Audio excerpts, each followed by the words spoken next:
Charged. Get BIN News now on demand 24/7 on the iHeartRadio app. Sing along to all your favorites when multi-Grammy winners Lady A take over Fantasy Springs Resort Casino May 16th for a night of non-stop country hits. Tickets on sale now at FantasySpringsResort.com. This is the KBLA Sports Minute with Ray Richardson. Reality is knocking on the Lakers' door with a very somber message. The Lakers simply aren't good enough and don't have a deep enough roster to deal with the Oklahoma City Thunder. OKC has a 2-0 lead in the best-of-7 semifinal after their 125-107 victory Thursday night. The Lakers played much better than in Game 1, but they never recovered from a demoralizing third quarter. With Shai Gilgeous-Alexander on the bench in foul trouble, OKC used a 22-4 run to erase the Lakers' 5-point lead. The Lakers committed 7 turnovers in the third quarter. Perhaps the most painful stat of the night was OKC's bench outscoring the Lakers' bench 48-20. Austin Reeves had a game-high 31 points and LeBron dropped 23, but the formula did not change. Reeves and LeBron did not get enough help. Game 3 is Saturday night at Crypto.com. No debates, no speculation, just the info you need. That's your KBLA Sports Minute. I'm Ray Richardson on KBLA Talk 1580. Hi, I'm Zoe Williams, host of The Voice of Reason, weeknights at 7 p.m. here on KBLA Talk 1580, with a personal invitation for you to join me and Insight.me as we present The Healing Box, live at Inglewood's world-famous Miracle Theater, Saturday evening, May 23rd at 7 p.m. Look, I understand your attachment style has been running your life like a rogue algorithm, and nobody has had the courage to press pause.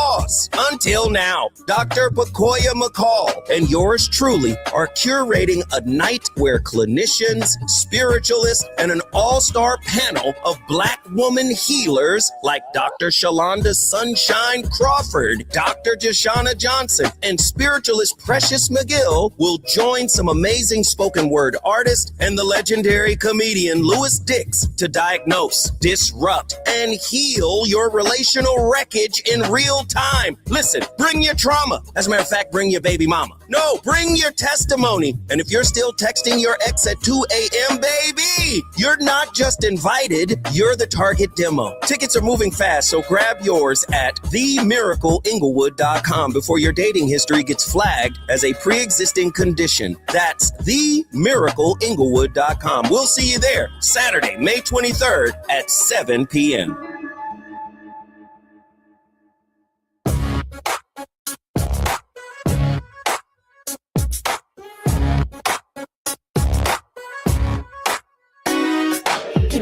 Jackson Jr. Show. The Jesse Jackson Jr. Show. The Jesse Jackson Jr. Show. The Jesse Jackson Jr. Show. Come on and talk with me. Come on and listen to me. Come on and talk with me.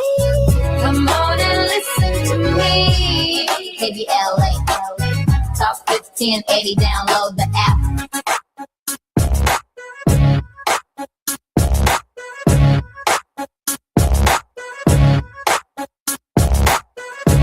Jesse Jackson, welcome forward to the Jesse Jackson Jr. Show on KBLA Talk 1580.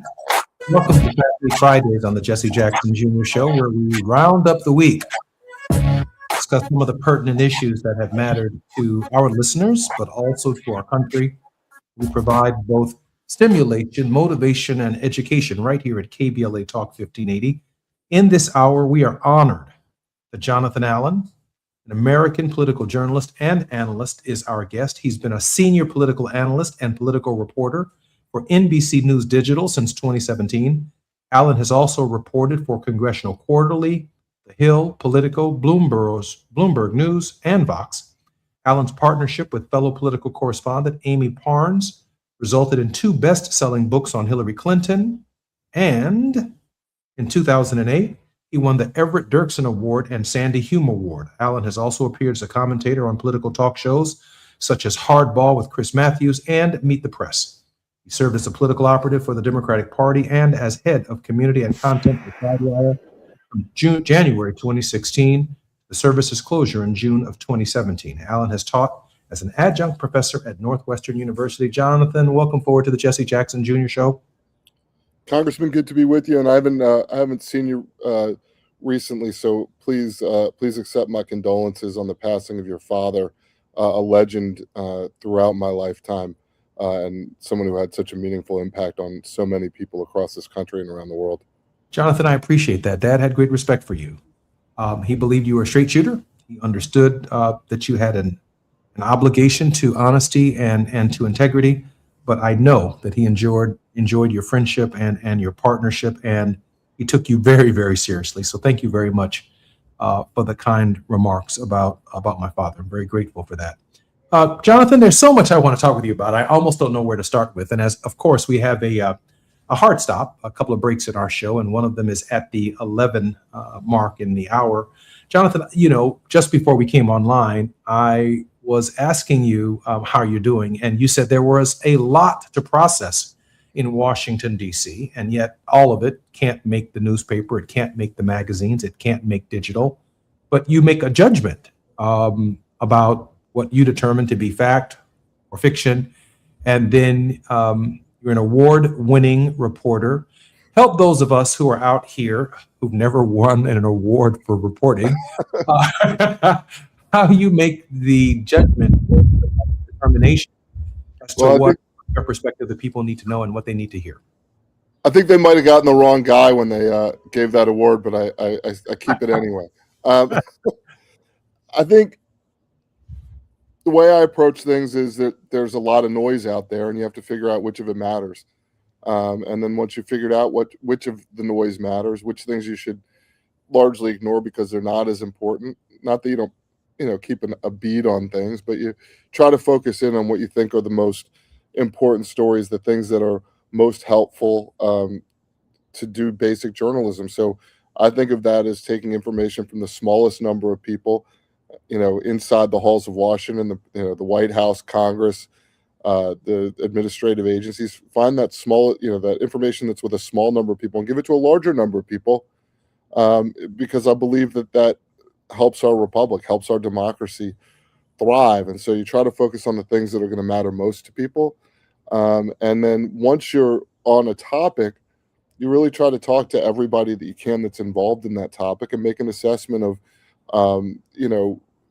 who's telling the truth, who's not, who may have particular interests in one direction or the other. And if you talk to enough people around a topic, you typically can get to the nut of it. And that's, what I try to do every day. John, that's really interesting because, as you know, we're live on the 405, the 101, the 5, the 10, the 118, and the 110 right now in Los Angeles, California. I'm in Williamsburg, Virginia, but we're broadcasting live in Los Angeles, California. So that's 12:10 in the afternoon, therefore the rush hour traffic. And I take into account that there are people who are listening to KBLA Talk 1580 at this hour, because when I'm in Chicago producing the show, it's 2:10 in the afternoon.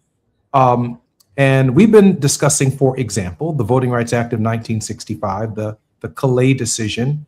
We've been watching Justin Pearson. We've been listening to Benny Thompson out of Mississippi. We've been watching very closely what's happening in the district with respect to Jim Clyburn. We're also trying to sort our way through the affordability issues, some of which are, in fact, most of which are at this moment uniquely tied to the Strait of Hormuz and whether or not the price of gasoline is going down. But ultimately, one of the trusted sources in journalism is obviously Jonathan Allen. Are we wrong in trying to sort through all of it at the same time, given the very nature of who and what is actually being responsible and feeding news to the nation?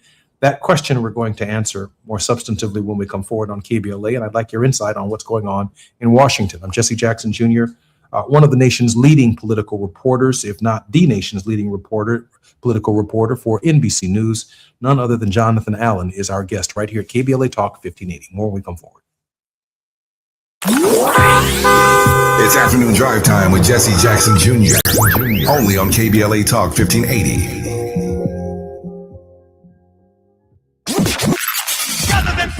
In a world full of noise, one station keeps it real. KBLA Talk 1580, where the conversation goes deeper, the voices sound like yours, and the issues that matter most to our community take center stage. Progressive, powerful, unapologetically us.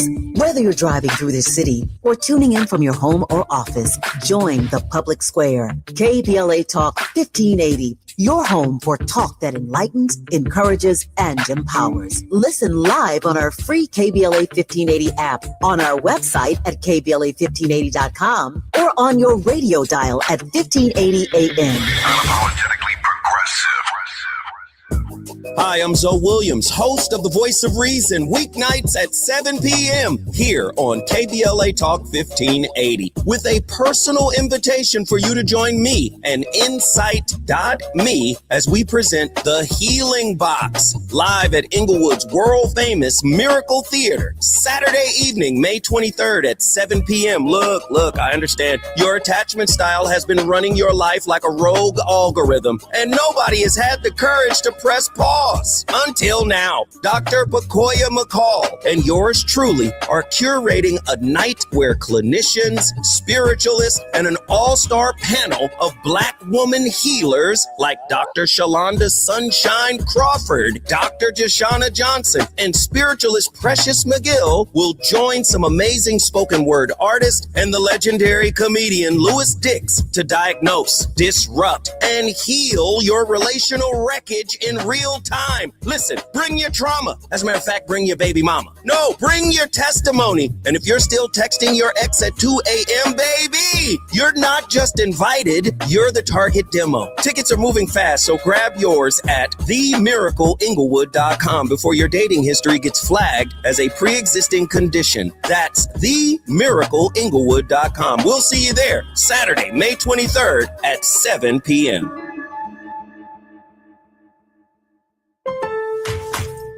Spring is showing up and showing out. Give your yard its own moment with limited time deals from Lowe's. Grab select 1.5-gallon annuals hanging baskets, 2 for only $15. Plus, we've got Miracle-Gro 0.75 cubic foot garden soil, 5 bags for just $10. A little dirt, a little color, and we are so back. Our best lineup is here at Lowe's. Valid 5/7 through 5/13. Selection varies by location. Excludes Alaska and Hawaii. Lots of places can expose you to identity theft. Oh no. That's why LifeLock monitors hundreds of millions of data points a second for threats to your identity, which is way more than anyone can do on their own. If we find anything suspicious, like new loans or changes to your financial accounts, we alert you right away, all through text, phone, email, or the LifeLock app. Get the alerts that could make all the difference. Save up to 40% your first year with promo code NEWS at LifeLock.com. Terms apply. There's a lot of uncertainty in the world right now. Things are changing fast and no one knows what comes next. Times like these make you realize just how important it is to be prepared. That's where My Patriot Supply comes in. They're America's #1 most trusted resource for survival food, solar power, water filtration systems, and more. Go to preparewithamerica.com to unlock a special offer that'll help you get ready for whatever comes our way. Go to preparewithamerica.com to see the special offer right now. That's preparewithamerica.com. Now back to more of Jesse Jackson Jr. on KBLA Talk 1580. The Jesse Jackson Jr. Show. The Jesse Jackson Jr. Show. The Jesse Jackson Jr. Show. The Jesse Jackson Jr. Show. King Folly, drop the beat. Come on and talk with me. Come on and listen to me. Come on and talk with me. Come on and listen to me. KBLA Talk 1580. Download the app. I'm Jesse Jackson Jr. Welcome forward to the Jesse Jackson Jr. Show on KBLA Talk 1580. You're at the Jane Lunch Club, and we are on Fat Meat Fridays with the Jesse Jackson Jr. Show right here at KBLA Talk 1580. Jonathan Allen is our very special guest. I will be giving various forms of his introduction over the course of the show. But our question that I wanted to begin with was how Brother Allen sorts through the news. For example, just 57 minutes ago, the United States fired on 2 Iranian flag tankers. As Marco Rubio says, the U.S. expects a response on the peace deal that he and the president have offered. That seems to me like that's the response. They fired on 2 Iranian flagged tankers, and therefore there's not likely to be a peace deal. With that said, Jonathan, you've been obviously covering the president's talk about a ceasefire, talk about ending the war, suggesting even weeks ago that we had already achieved our objectives and victory. Jonathan, how do you cover the problems in the state of Hormuz with Iran, with Israel, and project it in a way that the American people can hear it and understand that they do have choices to make? Whew. It's a huge question. It's the right question. Take your time. If you need a Jack on the rocks or enjoy. Maybe I'll do what Mr. Clyburn does with Jack Daniels and Diet Pepsi. Seems to have served him well. Look, I think there are a lot of different pieces of it. One is, what is the United States' interest in being at war with Iran? The president says it's to deny Iran the capacity to get a nuclear weapon.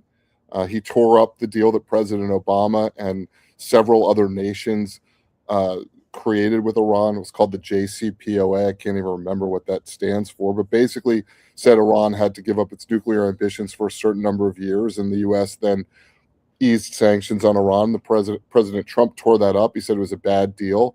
Now we see him trying to create another deal with Iran to push off its nuclear ambitions, and his argument is basically that he's bombing them to the table. To the negotiating table. So far, what we have seen is no progress on that front in terms of getting them to make a deal. It seems very unlikely that Iran will actually give up its nuclear ambitions, no matter what they put on paper, because they know that they are a much more serious player and harder to attack if they are nuclear armed. It is not clear right now how long it would take them to get to that stage. There are other pieces to look at. Under the Constitution, as you well know, former member of Congress yourself, and somebody who has spent a lot of time with that document, Congress is supposed to declare war. And short of declaring war, Congress can authorize a president to go to war. And Congress has done neither of those things in this case. The president has powers under the War Powers Act to conduct a war for 60 days without the approval of Congress. And the White House has basically taken the position that this ceasefire, to the extent that it is actually a ceasefire, is basically the end of one war. And if they start bombing again, in large amounts, that will be a second war, which is hard, I think, for a lot of people to believe on its face. But I think I go back to that original question: what is the U.S. goal here? And it is not clear to me that the president, outside of trying to prevent Iran from getting a nuclear weapon, has been clear about what the goals are there, what is an acceptable end to that war, how the United States would get out of that war. And it certainly appears that they did not take into account or did not calculate enough the risk of Iran retaliating by essentially choking the world's oil supply. You mentioned gas prices. It's not just the prices people pay at the pump, and I feel sorry for your listeners on the highways in Los Angeles, because I know they left their house at 8 a.m. and will get to their destination at 8 p.m. But it's not just those gasoline prices. It's the price of all the goods that you get that require gasoline or jet fuel to get from one place to another. So once the shipping costs go up, then the price of goods goes up. If things are stuck, if items are stuck at sea, then the demand goes up and the supply is choked and prices go up. So, the long-term risk of the Strait of Hormuz being shut off is a real one. Let me pivot for just a moment, because I remember when Pete Hegseth and the President of the United States, I believe they were speaking to scores of generals at the Pentagon in what many of us were left scratching our heads saying, what are they talking about? And what's up with all the bravado from Hegseth? And Donald Trump, I think the most glaring statement that he made on that occasion was the war within, the enemy within. And he pivoted from the idea of international conflicts to the idea that his retaliation, revenge campaign here in the United States would be taking on another level of engagement. Why he chose the generals to deliver that message to still baffles me, because beyond ICE, we haven't seen the presence that such a speech would have dictated, unless there's something in front of us that we haven't seen yet. I can speak based on some of my knowledge of history, not because I've had a communication with a member of Congress about it, but there's grave concerns, Jonathan, that means that the president could very well have American troops at polling places throughout the United States in the midterms. Is there any concern in the media that this could be, well, a red line that the president is going to cross, that no recent president has crossed since the inception of the nation? It's certainly something that that we've heard a lot of concerns about, that there are worries about that. We've seen testimony from Trump administration officials suggesting that that Democrats had deployed troops to polling places during previous elections, and that's just not the case, at least not in any recent previous elections. There were National Guard deployed in some states for other purposes on election day, cybersecurity, things like that, but not actually to polling places. I mean, it's hard to know what's going to happen until it does happen, but I don't think that there's been a rush by the administration to suggest that it won't. And so, we hear the concerns, but again, it's very difficult to prove that something will happen. And so we have to treat that as, from a story perspective, you treat it from the perspective that there are people who are concerned about this and concerned that it could have an effect on elections, particularly a potential chilling effect on voters if that happens. But then again, we'll have to see. We'll see what happens in the midterms. I can't imagine that the American public would be happy with soldiers at polling places. And that extends beyond the party that is out of power at any given time. Certainly extends to people who are politically independent, and probably extends to portions of whatever the majority party is. So whether you're talking about Republicans in control now, or if Democrats were to do the same thing, there would be not only Republicans who didn't like it, but also some measure of Democrats who didn't. It's anathema in American, in modern American history, I should say, because our history is rife with bad things that have happened at polling places. But in modern American history, it's not something that we've seen, and it's not something we're accustomed to. And I think it's not something that the majority of Americans are comfortable with. And it's not that they don't believe in the military or they don't have faith in the armed forces. It's a matter of what the leadership of the armed forces is seeking as a political end from stationing troops at polling places, if that happens. I appreciate that, Jonathan. Listen, I'm in Williamsburg, Virginia. I just got back from a very close and dear friend's son was graduating from Hampton University. The keynote speaker was Congressman Bobby Scott, who, to the graduates of that particular class, was sounding an alarm about civic responsibility, about voting, about the Louisiana versus Callis decision. We saw Justin Pearson just yesterday in Tennessee, and the state of Tennessee is now marching, even as we speak, on the state capitol because of the elimination. The governor signed legislation to eliminate the 9th congressional district. I know you knew Congressman Harold Ford Sr., Congressman Harold Ford Jr., Congressman Stephen Cohen. You know that Benny Thompson put up fulfilled his constitutional responsibilities over the Department of Homeland Security. Now there's talk about eliminating in South Carolina the district of James Clyburn. the anxiety amongst African American members of Congress has to be very high. And I'd like to hear any thoughts that you have on how the Voting Rights Act and its decision is being covered by members of the media, what you're hearing from men and women who are mostly affected by it, and the quality of representation that might be going a little bit too far for a political reporter that we can expect in the future from diluted districts. Yeah, let me take that from the only place I can, which is reporting on this issue over a number of years. Basically, over the last dozen years, the Voting Rights Act has been gutted. First with Section 5, which is the pre-clearance section, which said certain parts of the country had to pre-clear. And I know you know, Congressman, but for the listening audience, Section 5 said that certain parts of the country had to pre-clear any changes to their voting laws because of their history of discrimination at the polls, particularly racial discrimination at the polls. A lot of that was in the Deep South, but not all of it was. You had Brooklyn and the Bronx and Manhattan were also covered by Section 5. So in 2013, the Supreme Court basically reversed that and said none of these places need to get pre-clearance to change their voting laws. And then just last week, the Supreme Court, with the Section 2 of the Voting Rights Act, made it a lot harder to base the drawing of congressional boundaries on race.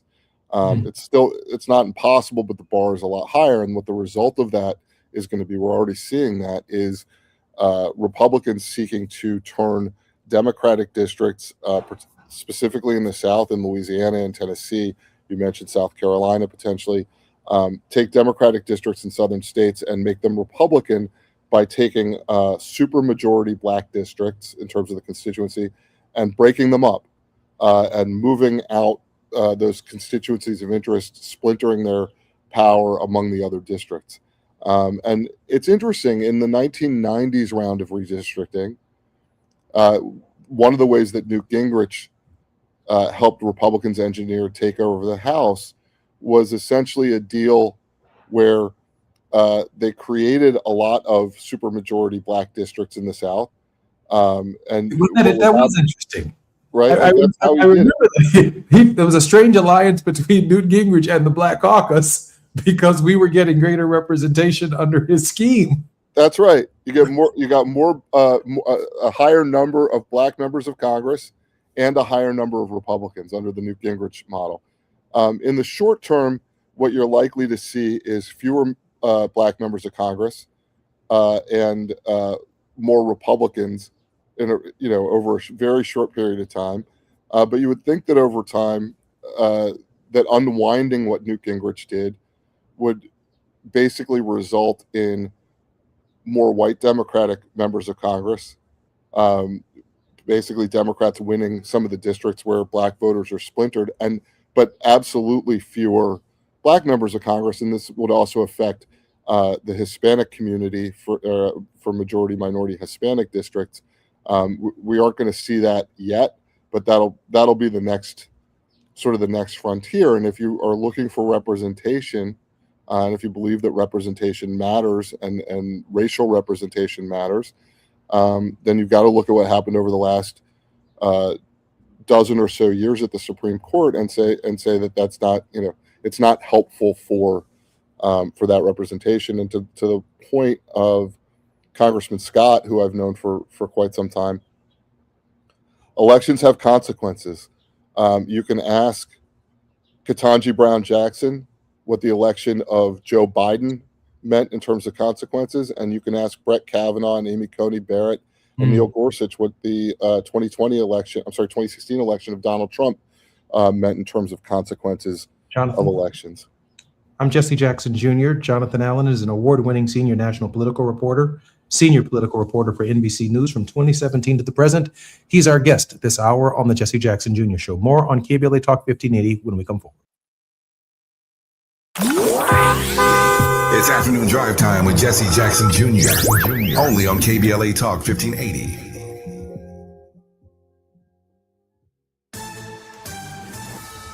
I'm Amber Payton with BIN News Now. Influencer Sophie Hall returned to the witness stand in her lawsuit against former Miami Dolphins wide receiver Tyreek Hill. Hall claims Hill, who is black, broke her leg during football drills at his Southwest Ranches home in 2023. I lose my breath and I immediately collapse and fall on my butt. Hill denies the allegations and says she tripped over a dog. The NAACP is filing an emergency petition to block Tennessee's new congressional map. The map, signed by Governor Bill Lee, splits the state's only majority black congressional district in Memphis and could help Republicans gain another House seat. And San Francisco is honoring baseball legend Willie Mays with a newly named Willie Mays Highway. The stretch of I-80 runs from Treasure Island to downtown near Oracle Park. Mays, one of Major League Baseball's early black stars, began in the Negro Leagues, spent most of his career with the Giants, and was inducted into the Hall of Fame in 1979. Get BIN News Now on demand 24/7 on the iHeartRadio app. Sing along to all your favorites when multi-Grammy winners Lady A take over Fantasy Springs Resort Casino May 16th for a night of non-stop country hits. Tickets on sale now at FantasySpringsResort.com. This is the KBLA Sports Minute with Ray Richardson. Reality is knocking on the Lakers' door with a very somber message. The Lakers simply aren't good enough and don't have a deep enough roster to deal with the Oklahoma City Thunder. OKC has a 2-0 lead in the best-of-7 semifinal after their 125-107 victory Thursday night. The Lakers played much better than in Game 1, but they never recovered from a demoralizing third quarter. With Shai Gilgeous-Alexander on the bench in foul trouble, OKC used a 22-4 run to erase the Lakers' 5-point lead. The Lakers committed 7 turnovers in the third quarter. Perhaps the most painful stat of the night was OKC's bench outscoring the Lakers bench 48-20. Austin Reeves had a game-high 31 points and LeBron dropped 23, but the formula did not change. Reeves and LeBron did not get enough help. Game 3 is Saturday night at Crypto.com. No debates, no speculation, just the info you need. That's your KBLA Sports Minute. I'm Ray Richardson on KBLA Talk 1580. If you love to travel, Capital One has a rewards credit card that's perfect for you. With the Capital One Venture X card, you earn unlimited double miles on everything you buy. Plus, you get premium benefits at a collection of luxury hotels when you book on Capital One Travel. And with Venture X, you get access to over 1,000 airport lounges worldwide. Open up a world of travel possibilities with the Capital One Venture X card. What's in your wallet? Terms apply. Lounge access is subject to change. See CapitalOne.com for details.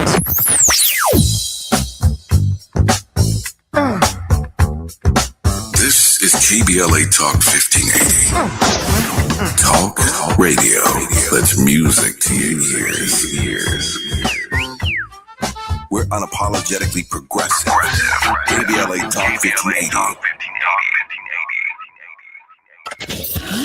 We've got a lot to talk about. Hi, I'm Zoe Williams, aka the Voice of Reason, encouraging you to join me weekdays from 7 to 9 p.m. for the world's most intriguing relationship radio roundtable. Every night, I facilitate and encourage our loyal listeners to participate in the most engaging relationship discussions you'll hear anywhere. So make it a point to rendezvous with me, Zoe Williams, the Voice of Reason, Monday through Friday, 7 to 9 p.m. Pacific Standard Time. Trust me, your relationships will never be the same. The VOR is on fire tonight. Unapologetically progressive. KBLA Talk 1580. We've got your black. My name is Cynthia Mitchell. I've been an emergency room nurse in Los Angeles County for 25 years. I've been there through every fire season, every outbreak, every earthquake. Every time Los Angeles needed us, the doctors and nurses of Los Angeles County showed up. And right now, I'm seeing another disaster coming. Trump's cuts to Los Angeles County's healthcare system are a public health crisis in the making. Medi-Cal, public hospitals, disaster preparedness are all at risk, but we can stop it. Measure ER fights back against these cuts. For a half a penny, we keep emergency rooms open, care within reach for working families, and doctors and nurses serving the communities we love. When you vote yes on Measure ER, you're not just voting for health care, you're voting for LA. Vote yes on Measure ER by June 2nd. Ad paid for by Yes on ER, Restore Healthcare for Angelinos, sponsored by St. John's Community Health and Health Justice Action Fund. Ad committee top funder, St. John's Community Health. Tired of traffic? Metro D-Line runs Wilshire now with 3 new stops from downtown LA to Beverly Hills. No parking, no stress. Metro D-Line, the faster way across LA. The joint will be jumping.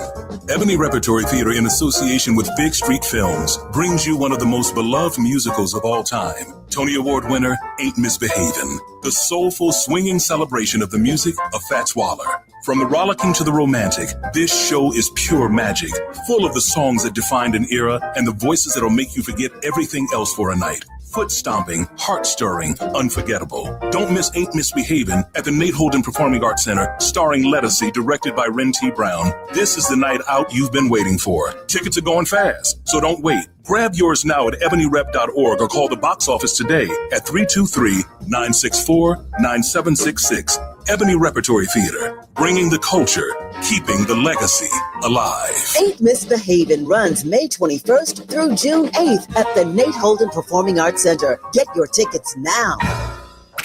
You're listening to Jesse Jackson Jr. on KBLA Talk 1580. The Jesse Jackson Jr. Show. The Jesse Jackson Jr. Show. The Jesse Jackson Jr. Show. The Jesse Jackson Jr. Show. King Volley, drops the beat. Come on and talk with me. Come on and listen to me. Come on and talk with me. Come on and listen to me. KBLA Talk 1580. Download the app. I'm Jesse Jackson Jr. It's Fat Meat Fridays right here on the Jesse Jackson Jr. Show. In the second hour, Diallo Brooks and, of course, our regular host, Gina Towns, our producer and creator of the Jesse Jackson Jr. Show, will be joining us and our reflection for the week right here on the Jesse Jackson Jr. Show. But in this hour, I am particularly honored that Jonathan Allen, my very good friend, is joining us. Jonathan is senior political reporter for NBC News 2017 to the present. His previous roles include Washington bureau chief for Bloomberg News, White House bureau chief for Politico, and reporter for Congressional Quarterly and Vox. His education included having graduated from the University of Maryland in 1998. He's the winner of a number of awards, including, but not limited to, he's a best-selling author, 2 various books, and adjunct professor at Northwestern University teaching a class on presidential politics in their Washington program. Jonathan, welcome forward to the Jesse Jackson Jr. Show. Thank you, Congressman. And thank you for blessing me with this hour and our listeners on the 405, the 101, the 5, the 110, the 118, and the 10. And if you're on Ventura or Sepulveda or in Gardenia or the Hills, we are in a real classroom with how reporting is actually done in the modern era. Jonathan, you know, this is the midterms, and I think about the war in the Middle East, even though they don't want to call it a war, but that's exactly what's taking place from my perspective. I think about the challenges to the Voting Rights Act, which has anxiety very, very high amongst many African Americans. But I don't hear much in the midterms about what Congress is doing to improve the lives of the American people, which for the 17 years that I served there, we really doubled down on getting our agenda done so that we could go back home and, Jonathan, have something to run on, to talk about the things we've done in the midterms. What am I missing here? Has the press corps not paying attention? Is the Congress do nothing? What's going on here, John? Congress isn't doing jack. I mean, we're talking about record level chaos in the House of Representatives right now. You're seeing more votes where the speaker loses than I can recall at any time. I mean, you served, I believe, at a time when the Republican floor leader was Tom DeLay, who was very good at not losing votes, and the Democratic floor leader was Nancy Pelosi, very good at not losing votes when she was, in her 2 terms as speaker, and certainly very good at rounding them up in the minority when she was in the minority. That's not the way it works anymore. The Republican leadership in the House has a very narrow margin. as did Tom DeLay back in the day, by the way, very narrow margin. And they're finding it very difficult to pass legislation. They're finding it difficult to prevent, though they have so far, to prevent the House from invoking the War Powers Act to stop this war, or to at least do the House's piece of that. The president got his one big beautiful bill last year, what they call the one big beautiful bill, and you're going to hear Republican incumbents talking about that on the campaign trail. They're going to talk about tax cuts. They're probably specifically going to talk about items like no tax on tips that they believe are popular with a lot of voters and may bring people back. But and tell me, obviously you've got a better perspective than I do on this, but I don't remember a lot of voters saying thank you for what you did 2 years ago. Usually voters are saying thank you in the very immediate past. What have you done for me lately? Or please, often please, what are you going to do for me? And there's not a lot on that agenda right now. And President Trump has frankly been far more interested in foreign policy than he has been in domestic policy. I think that's one of the reasons you've seen his approval ratings slip. Right now, you can go from poll to poll, any of the ones that have measured it, over the years. They're in slightly different places, but what is clear is that he's about 5 points lower in approval rating today than he was the month before the midterm elections in 2018. So, one of the polls I was looking at was a Fox News poll that had him 5 points further back now. And for Republicans to go on the ballot in the midterms with a president who has a low approval rating, and certainly lower than he did, and I should mention those midterms in 2018, Democrats had a huge wave election where they took control of the House. For him for Republican candidates, that is a huge drag on their ability to hold their seats for the incumbents, and a huge drag on the challengers who are trying to come in. What I remember, and I may be wrong, but you're probably a better historian to what's actually happening in Congress on a daily basis than I am. What I remember is the party in power, meaning control of the White House, usually loses seats in the midterm. And we would double down on working with President Obama or President Clinton to ensure that the messaging that emanated from the Congress while we were running in the midterms did the least amount of damage to our control, or with a goal towards picking up seats. My sense is that Republicans in Congress are not working with the president on a domestic agenda. They are following whatever his whims are on a daily basis for his own justifications for whatever it is that he's engaged in. And its consequences in this particular midterm could be, catastrophic for the party in power. Yeah, I mean, your memory's right, Congressman. The typical thing that happens is that a president loses seats in the midterms right after he wins election. So 2 years after he wins election, he loses seats in the midterm.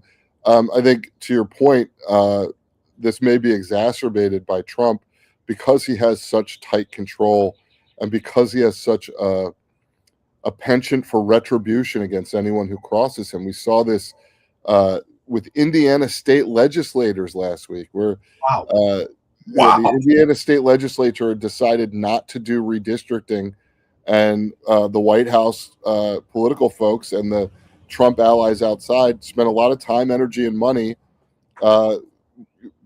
supporting primary challengers to Republican incumbents in the Indiana state legislature at a time when Republicans are facing an uphill battle to keep the House of Representatives. It was a shocking decision to spend that time, but what it does is it sends a message to all the other Republicans that if they step off the line, they're going to find the president backing somebody else in their party. And so, for the purposes of a chilling effect, I think it was very impactful. No, I think that's right. I think that, however, the House of Representatives is a different ballgame. I mean, everybody becomes the king of their own little territories or the king of their own little hill. Do you sense any movement by some Republicans, other than the obvious ones who either left the House to distance themselves from the president because maybe his message is not working in their districts? Well, we're seeing it actually from Congressman Tom Massey in Kentucky, and he's essentially a libertarian Republican, libertarian leaning, very conservative. He's not a fan of this war. He pushed the White House and the Justice Department to open up the Jeffrey Epstein files, and has made an enemy out of the president, who is now trying to get him unseated in a Republican primary. And so the rest of them watch that, and I think the ones who are, most artful as politicians try to find places where they can distance themselves from the president on issues that he doesn't care as much about. And I think he's willing to let them do that to some extent. But on the issues that are central to his agenda, they will either walk in lockstep, or they will wake up in the morning and see that he's gone to social media to tell the world what a terrible person they are. I'm Jesse Jackson Jr., listening to the Jesse Jackson Jr. Show. We have a couple more questions of Jonathan Allen when we come forward in our final segment. And maybe from a number one political reporter at NBC News, a word of hope to all constituents and to all Americans as we close out the hour. Jonathan, thank you for being our very special guest. Looking forward to our final conversation in just a moment. More on KBLA Talk 1580 when we come forward. While you're stuck in traffic, we can at least bring you up to speed on the news of the day. You're listening to Jesse Jackson Jr. only on KBLA Talk 1580.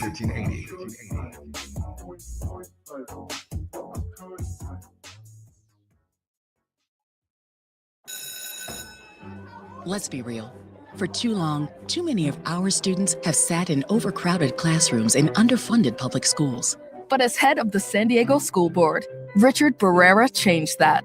Under Barrera's leadership, student literacy rose from the state average all the way to #1 among major urban school districts.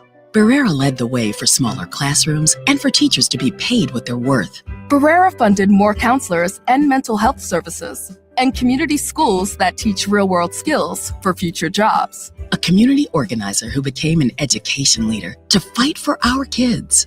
The only candidate for State Superintendent of Public Instruction, backed by the 310,000 classroom educators of the California Teachers Association. Vote Democrat Richard Barrera for State Superintendent. Ad paid for by California Teachers Association Independent Expenditure Committee, not authorized by a candidate or committee controlled by a candidate. Hi, I'm Fred Martin, founder of Compton Kids Club. I just want to talk about the authenticity and tell y'all about my homeboy, Tom Steyer. Tom is a rock star. When I met him, Tom gave a grant to schools in San Francisco. All the kids were on probation. We were flying instructors for 2 years to come and help those kids doing performing arts and turning their life around. Some of the kids that he supported, they've graduated from UCLA. Let's fast forward. Tom is in schools in Compton, hanging out with the kids in the piano classes. Brother Tom Steyer hangs out in the studio with us. These are the seeds that he's planted. This has nothing to do with elections. What's coming out of his mouth is not a campaign speech. It's authentic. And when he say he walks away from a business because he want to do his values, he ain't making that up because he's running for governor. This man is real. Ad paid for by Steyer for Governor 2026. Hear that? That's the sound of your life. Perfectly imperfect. Beating in rhythm to the world you've created. But every time you drive after drinking, music gets drowned out. Your life sounds pretty great. Don't let a buzz ruin it.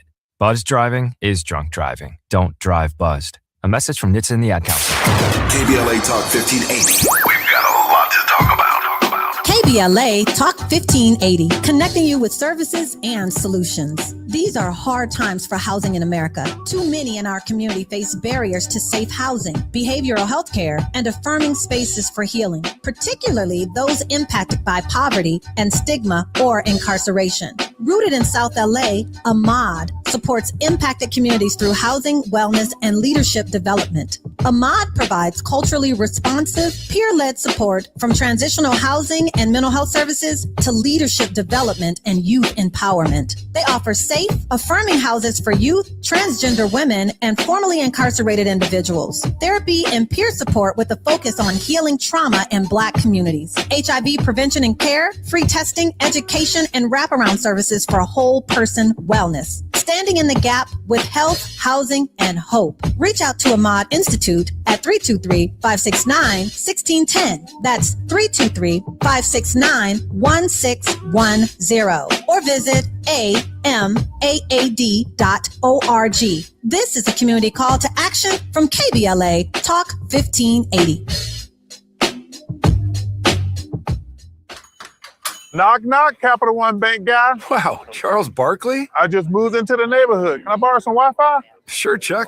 That's what the Capital One Cafe is here for. Open 7 days a week. Oh, can I use your ATM? My dog Walker only takes cash. Anything for a neighbor. Can I try the catchphrase? Sure. Take it for a spin. There's no fees and minimums on Capital One checking accounts. Nice, Chuck. I'll take it from here. Capital One. What's in your wallet? Terms apply. Visit CapitalOne.com/bankguide for details. Capital One and a member FDIC. Now back to more of Jesse Jackson Jr. on KBLA Talk 1580. The Jesse Jackson Jr. Show. The Jesse Jackson Jr. Show. The Jesse Jackson Jr. Show. The Jesse Jackson Jr. Show. King Quality drops the beat. Come on and talk with me. Come on and listen to me.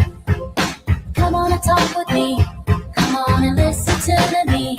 KBLA Talk 1580. Download the app. It's Fat Meat Fridays on the Jesse Jackson Jr. Show. You're listening to the J Lunch Club on the 110, the 118, the 10, the 5, the 101, and the 405. You're listening to us on the Dan Ryan, the Bishop Ford Freeway in the city of Chicago, the Edens, and the Kennedy. I'm so grateful that Jonathan Allen is our very special guest in this hour. Jonathan is the leading and award-winning senior national political reporters analyst for NBC News Digital, joining in 2017 to cover the White House, Congress, national elections. A #1 New York Times bestselling author, Allen frequently appears on MSNBC and News Now, specializing in deep dive reporting on presidential campaigns. Jonathan, welcome forward to the Jesse Jackson Jr. Show.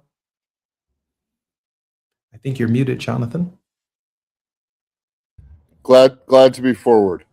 Hey, listen, I'm sure you probably did not recognize yourself in that introduction, so I thought that might be the reason that you're muted, but it is you, Jonathan. Hey, let me share with you some anxiety that's going on in the Black community, largely around our representation, and some of the reporting that has been done by Black Voters Matter includes, but not limited to, the idea that over time, we could lose at least half of the Congressional Black Caucus. Some have even suggested in the Black Voters Matter reporting that we could lose 191 African-American, Hispanic, male and female state representatives as a result of the Robinson decision. So this is something that I proposed this week on our show. I'm going to keep pushing it. And now that I've had this conversation with you, I'm going to keep pushing you. That is, usually the South Carolina primary takes place in February of the presidential election year. And of course, we do an annual, I think I've seen you there, an annual commemorative march across the Edmund Pettus Bridge with the presidential candidates. I'm well aware of the event. I've not actually done it.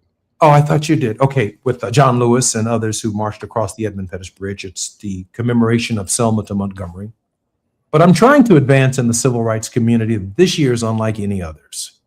And the idea of a presidential debate in South Carolina before the South Carolina primary, where African-American voters are coming into contact with the potential Democratic nominee for the first time, or the group of Democratic nominees, that there ought to be such a contest. Why not, from my perspective, at South Carolina State University? They're in the news a lot over rejecting a MAGA governor to speak at their commencement.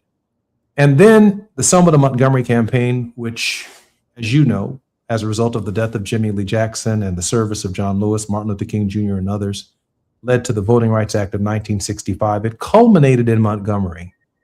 And the idea that Democratic candidates, from our perspective, and recognizing that you are nonpartisan, that you're respected by both sides of the aisle, that you call the shots as straight as possible, I hope it makes sense to your supervisors and to your media platforms that a presidential debate in South Carolina and a presidential debate in Montgomery at the conclusion of what John Lewis heralded commemoratively from the moment he entered the Congress of the United States to the present, that you might consider joining a panel of journalists interrogating, if you will, the presidential candidates in 2027, both in South Carolina and in Montgomery, because the gravity of our losing representation on the scale that we could lose it couldn't be greater as we head into the 2028 season.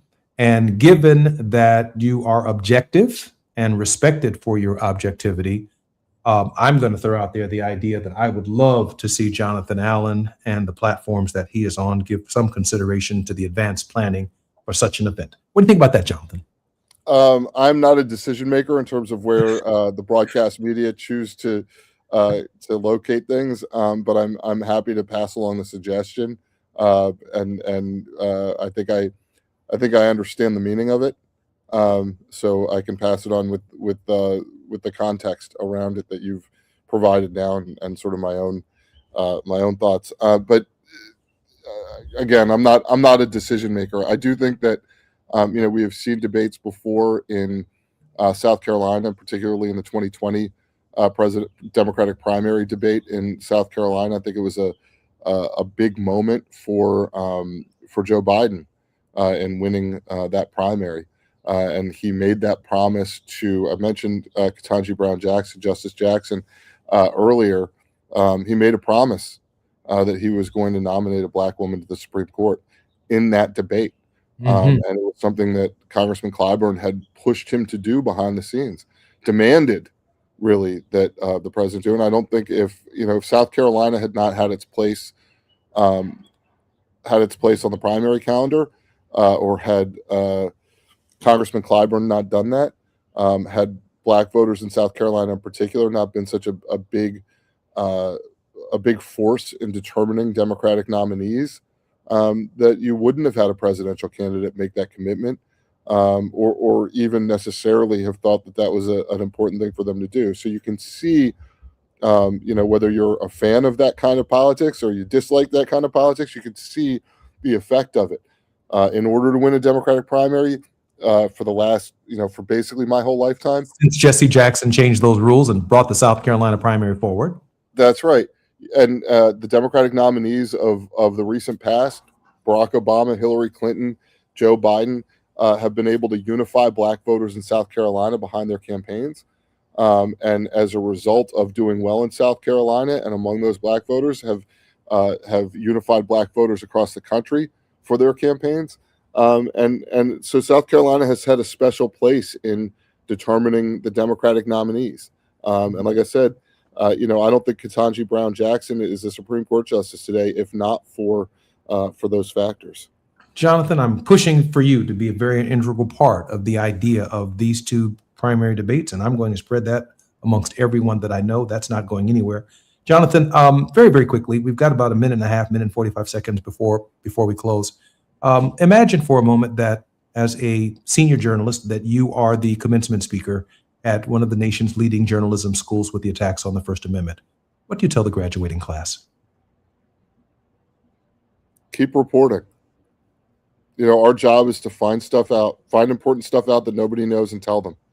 And don't worry about the attacks, the political attacks that we take, which we do. Just do your best to ignore them and keep doing your job. It's kind of like what I would tell a basketball ref. Call the shots right. Of course, when I'm watching as a fan, I want them to call for my team. I thought there was a great irony in J.J. Redick being angry at the refs because, he went to Duke and got all the calls when he was at college. Jonathan, thank you for being on our show. Take care. Appreciate you, brother.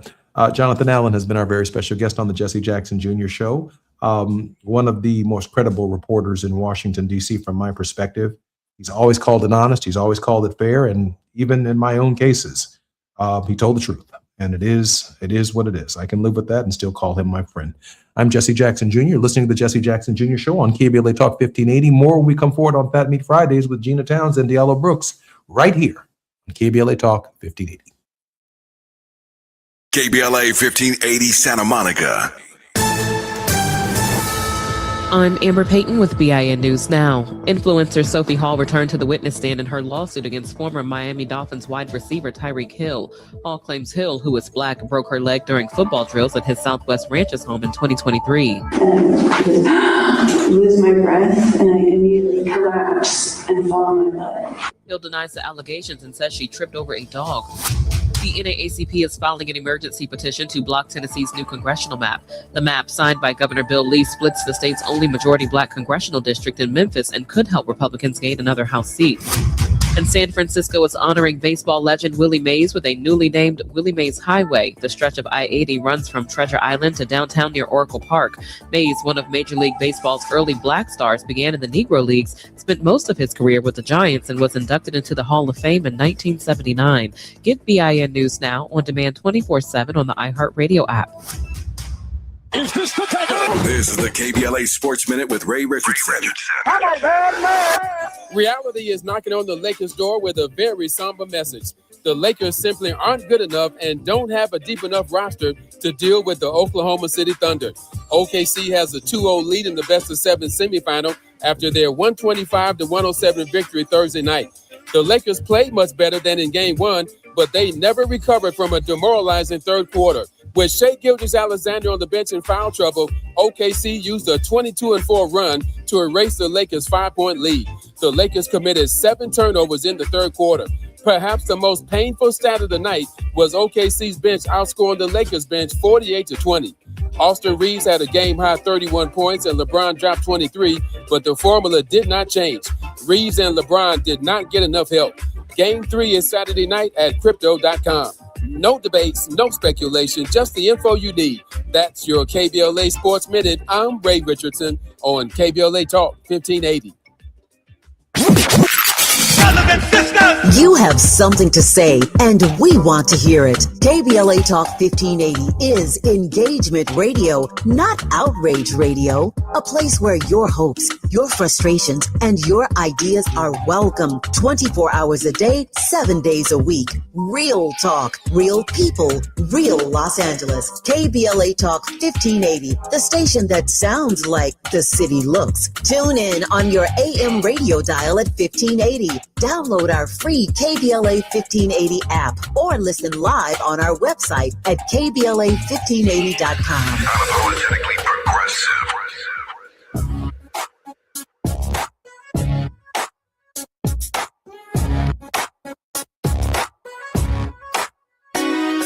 The Jesse Jackson Jr. Show. The Jesse Jackson Jr. Show. The Jesse Jackson Jr. Show. The Jesse Jackson Jr. Show. Come on and talk with me. Come on and listen to me. Come on and talk with me. Come on and listen to me. KBLA Talk 1580. Download the app.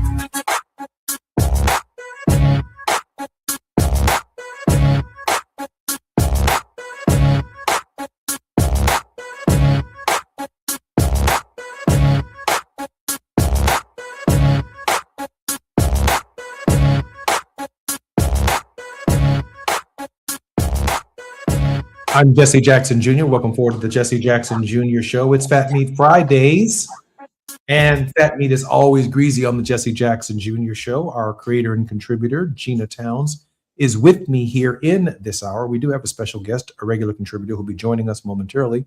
Gina, welcome forward to the Jesse Jackson Jr. Show and Fat Meat Friday. I am going to share more about Gina in just a moment. But Gina, how are you doing? Gina's not going to say anything, no matter how much I ask her to say something. I had to get my mic on and my camera on. Jesse, it has been a long week. I don't feel no ways tired, but it definitely has been a long week. Gina is the founder and president of 519 Productions and executive producer of the Jesse Jackson Jr. Show on Smiley Audio Media's KBLA Talk 1580. She's also the host of Reflectivity on our weekly radio show, Fat Meat Fridays, as well as every show from Moving Mountain Mondays to Tenacious Tuesdays to Thought-Provoking Wealthy. Thursdays. I think Wealthy Wednesdays, Thought-Provoking Thursdays, and Fat Meat Fridays. I don't know how Todd is going. Gina, while I have you for this first segment, interesting conversation with Jonathan Allen. That was a great conversation. Your thoughts on Jonathan's? I really like Jonathan Allen. I was rolling in the scroll. If you could not see the show, I hope you will go back and view it on Facebook and or on YouTube. And you can see what the visual was for that show and every show every day, Monday through Friday here on KBLA, the Jesse Jackson Jr. Show. But back to Jonathan Allen. He's a great guy. I mean, he just seems like a genuinely sincere, nice guy. But he's the one regular guest that comes on our show where I actually want to have a beer or a cigar in my hand and actually just kind of kick it and enjoy I it. hope, Jonathan, if he is still listening, I'm going to tell a secret because, you know, I can see our guests when the commercials are playing. And every time the commercial went away, he was getting his cigar on. He was so happy. Friday afternoon, I'm not mad at him. But on the serious subject matters, I mean, you heard today how he sorts through the news and just how much it actually is overwhelming, the press corps in Washington, D.C. Your initial thoughts about that, G? You know, there's a certain shock that I think that the press has to still be in a little bit. Like, I would imagine that if I had spent a number of years in the White House press room listening to the press secretary tell the stories of the day, and then all of a sudden you're not welcome. All of a sudden you're a villain. And I really can kind of relate as a former lobbyist. I lobbied in the billboard industry. I did government and community affairs. And sometimes I would go to hearings in different places around my territory. You know, people like what they like, and they come to hearings to tell you what they got to tell you, and they're angry. And I remember one time in Missouri, we're like, "You're a crack dealer." I said, "Crack dealer?" You know, so that kind of shock coming at you from the press corps or the press desk, you know, to the core, singling you out as being someone less than your journalistic integrous self is really a lot. I admire the job that they do, the research that is required to do it and do it well. And when it is done well, that is the best thing for our country. And as you always remind everyone, the First Amendment and its rights really drive the American economy. You know, I'd like to see, if I can pivot for just a moment, I'd like to see Jonathan Allen. I'd like to see Charles Blow. I'd like to see Don Lemon, both men who've been punished by the First Amendment under Donald Trump for their, from my perspective, objective and excellent journalism. Really interrogate the Democratic candidates. I mean, so much has been lost. How does a Democratic presidential candidate or the Democratic nominee, or if elected in 2028 to begin service in 2029, how does a president sort through the myriad of things that need to be fixed as a result of this administration? Are there going to be 150 or 200 executive orders that are already prepared that have been vetted so we can get started?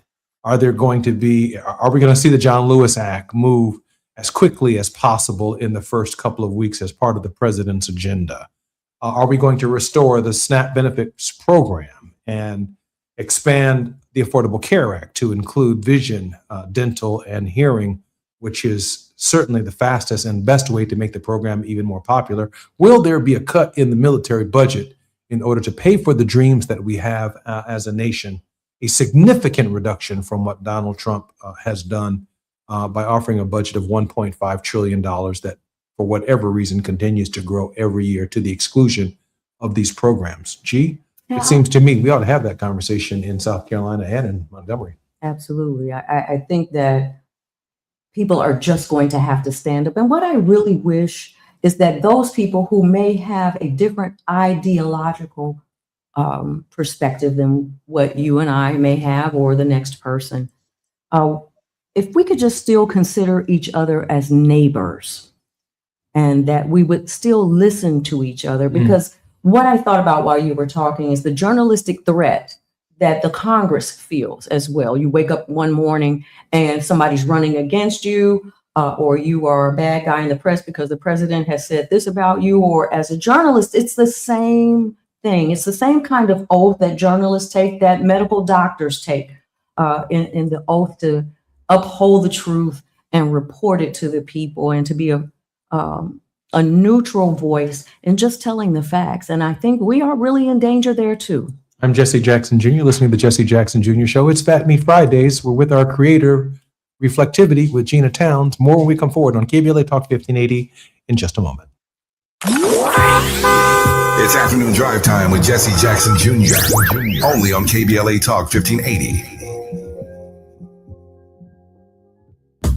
Hi, I'm Zoe Williams, host of The Voice of Reason, weeknights at 7 p.m. here on KBLA Talk 1580, with a personal invitation for you to join me and Insight.me as we present The Healing Box, live at Inglewood's world-famous Miracle Theater, Saturday evening, May 23rd at 7 p.m. Look, I understand your attachment style has been running your life like a rogue algorithm, and nobody has had the courage to press pause. Until now, Dr. Pakoya McCall and yours truly are curating a night where clinicians, spiritualists, and an all-star panel of Black woman healers like Dr. Shalonda Sunshine Crawford, Dr. Deshauna Johnson, and spiritualist Precious McGill will join some amazing spoken word artists and the legendary comedian Louis Dix to diagnose, disrupt, and heal your relational wreckage in real time. Listen, bring your trauma. As a matter of fact, bring your baby mama. No, bring your testimony. And if you're still texting your ex at 2 a.m., baby, you're not just invited, you're the target demo. Tickets are moving fast, so grab yours at themiracleinglewood.com before your dating history gets flagged as a pre-existing condition. That's themiracleinglewood.com. We'll see you there Saturday, May 23rd at 7 p.m. If you love to travel, Capital One has a rewards credit card that's perfect for you. With the Capital One Venture X card, you earn unlimited double miles on everything you buy. Plus, you get premium benefits at a collection of luxury hotels when you book on Capital One Travel. And with Venture X, you get access to over 1,000 airport lounges worldwide. Open up a world of travel possibilities with the Capital One Venture X card. What's in your wallet? Terms apply. Lounge access is subject to change. See CapitalOne.com for details. Lots of places can expose you to identity theft. Oh no. That's why LifeLock monitors hundreds of millions of data points a second for threats to your identity, which is way more than anyone can do on their own. If we find anything suspicious, like new loans or changes to your financial accounts, we alert you right away, all through text, phone, email, or the LifeLock app. Get the alerts that could make all the difference. Save up to 40% your first year with promo code NEWS at LifeLock.com. Terms apply.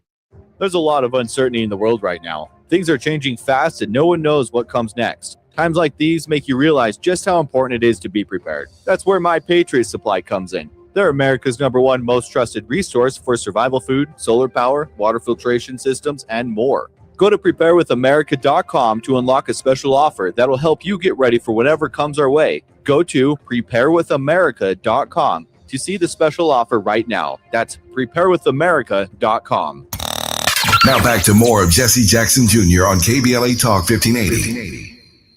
The Jesse Jackson Jr. Show. The Jesse Jackson Jr. Show. The Jesse Jackson Jr. Show. The Jesse Jackson Jr. Show.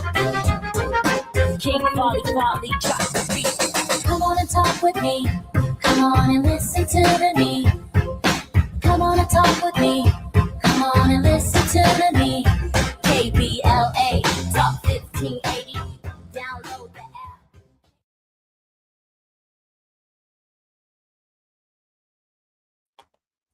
I'm Jesse Jackson Jr. Welcome forward to the Jesse Jackson Jr. Show on KBLA Talk 1580.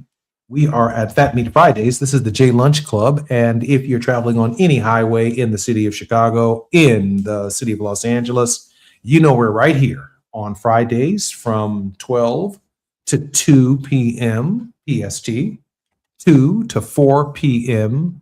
CST, and 3 to 5 p.m. right here on the East Coast, because today we are in Williamsburg, Virginia, heading back to Chicago on Sunday, where we'll be reporting live from the city of Chicago. Gina, welcome forward to the Jesse Jackson Jr. Show. Gina is the creator of the Jesse Jackson Jr. Show. She is also the president and founder of 519 Productions.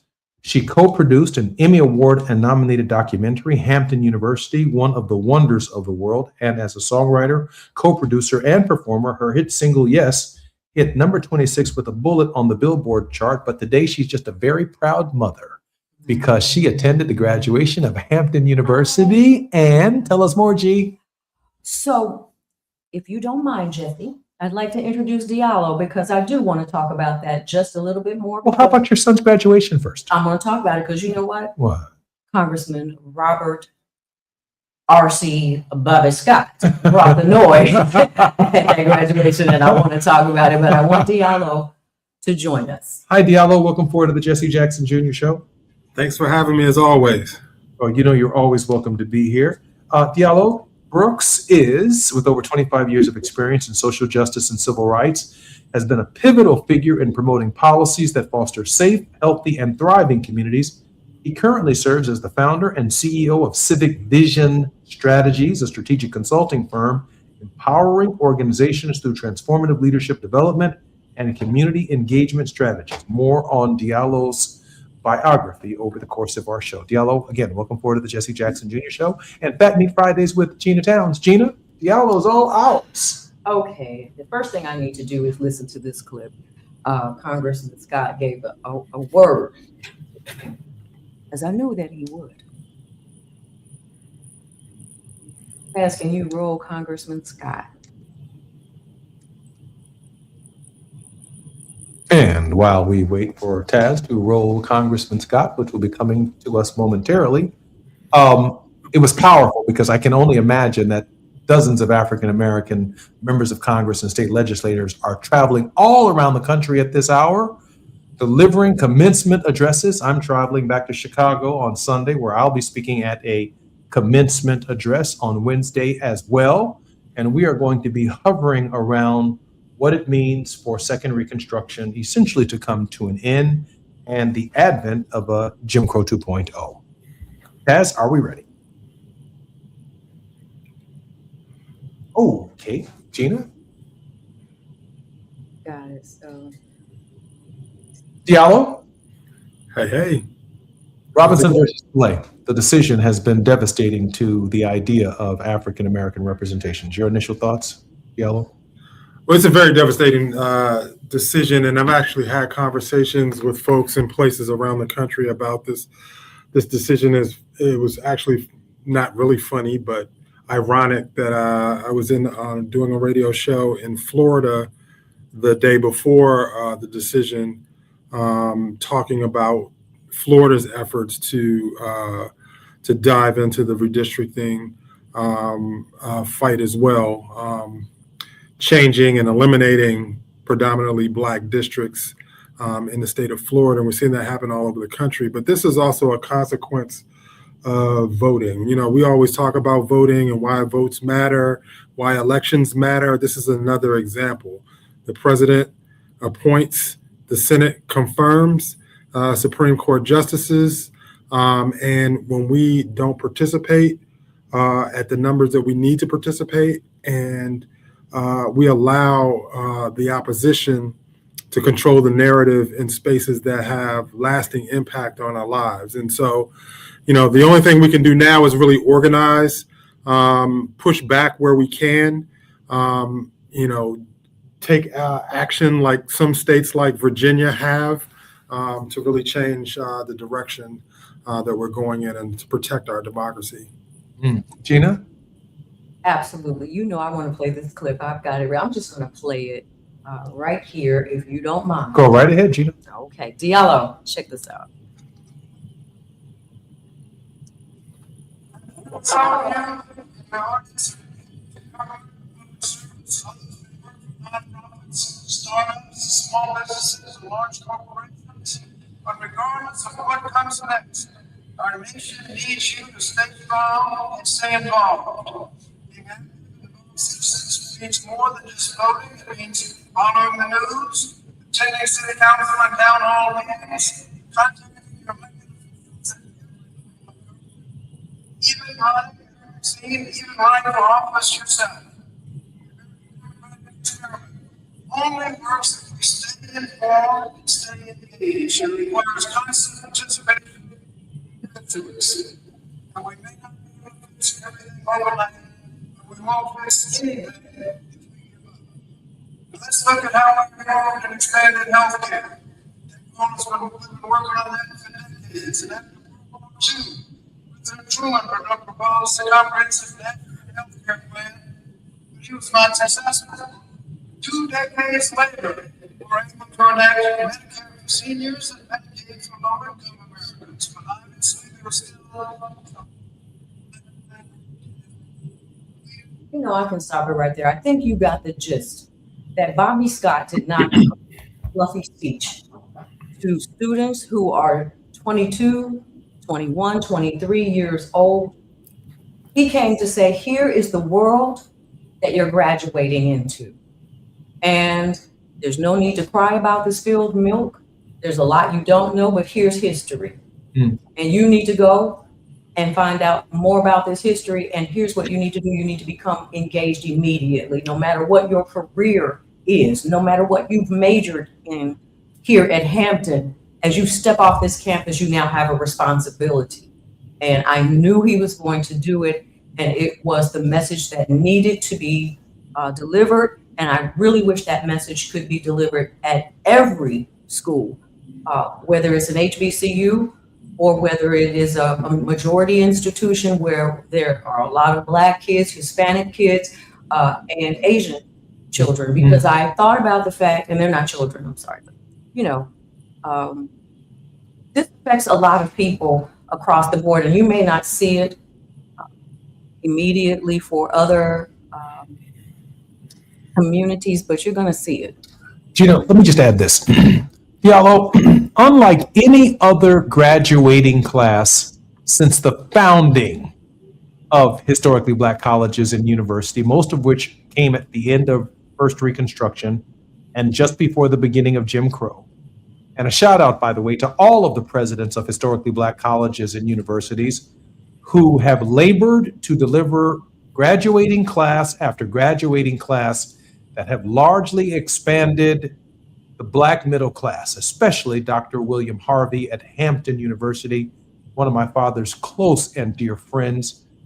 If you can hear our voice, please know that we are praying for you, we are standing with you, and we are so proud. He is now President Emeritus of Hampton University.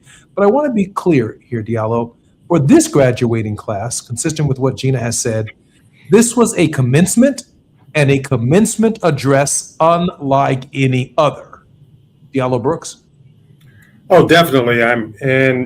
Talk about commencements. I just attended my daughter's graduation ceremony from the Mecca, the HU, Howard University in Washington, D.C. She just graduated. Mecca. Well, Don't have your aggy pride. I was going to say, hey, Jesse, ask your frat. Right. But no, in all seriousness, I was just at her graduation ceremony, and they'll have the larger commencement on Saturday.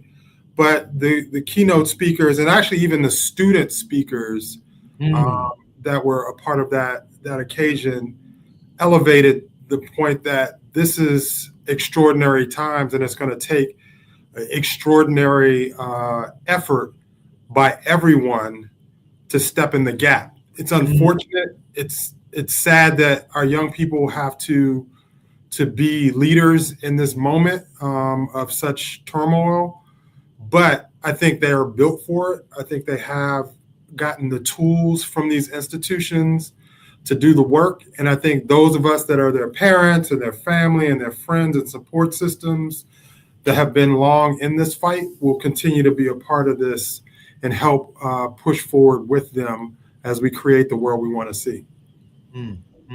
Chief? So for our listening audience, I have posted a picture of Representative Justin Jones yesterday in the Tennessee House. He burned a Confederate flag. And feel however you might want to feel about it. Justin Pearson, Justin Jones, and legislators around the country are put in a position right now where they must speak up. Because not only are they speaking up for their seat, but they're speaking up for the people that they represented, the people who sent them there. Justin Pearson's brother was arrested yesterday.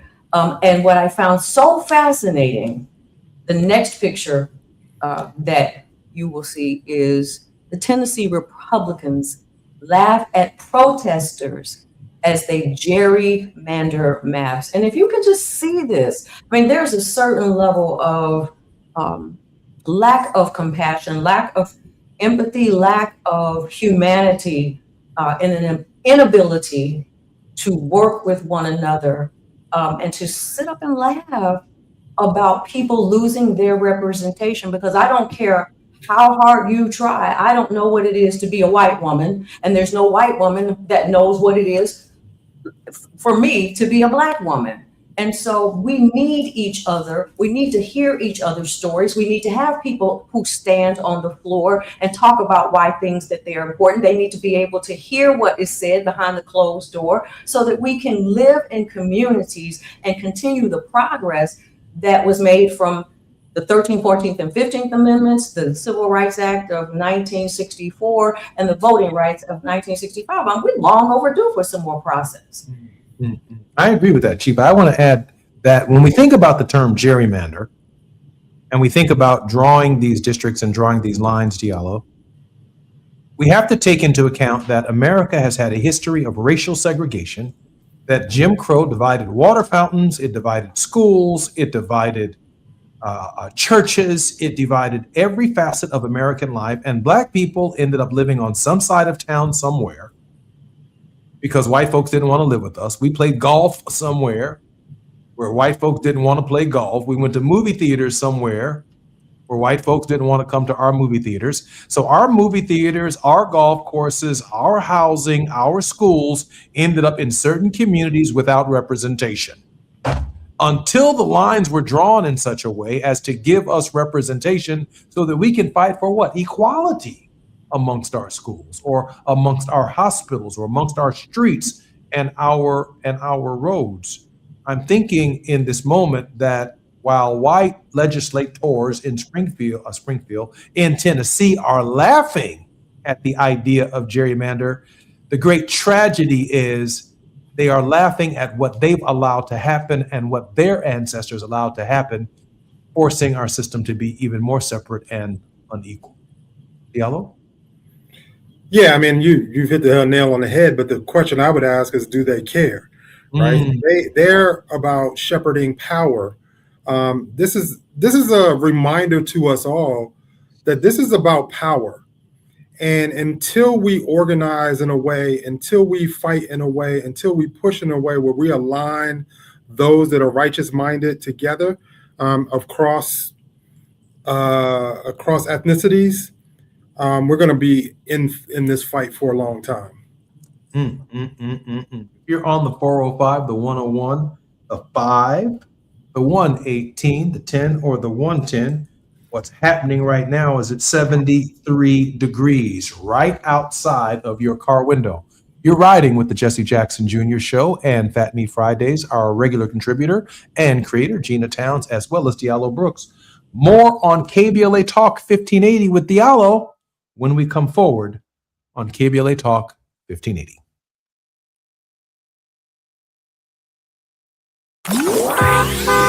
It's afternoon drive time with Jesse Jackson Jr. Only on KBLA Talk 1580.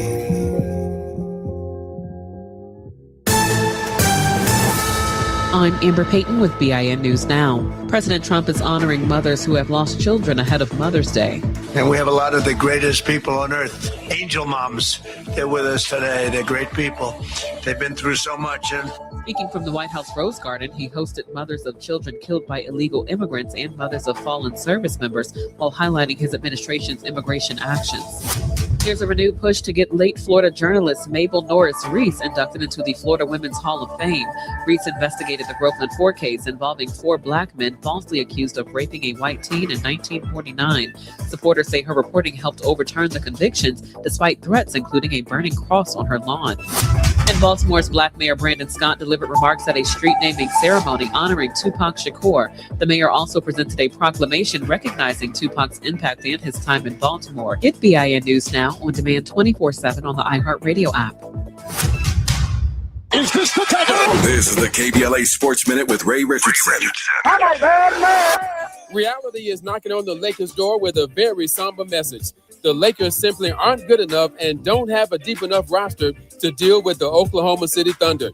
OKC has a 2-0 lead in the best-of-7 semifinal after their 125-107 victory Thursday night.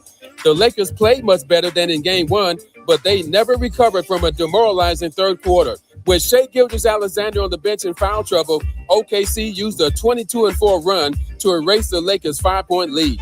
The Lakers committed 7 turnovers in the third quarter. Perhaps the most painful stat of the night was OKC's bench outscoring the Lakers bench 48-20. Austin Reeves had a game-high 31 points and LeBron dropped 23, but the formula did not change. Reeves and LeBron did not get enough help.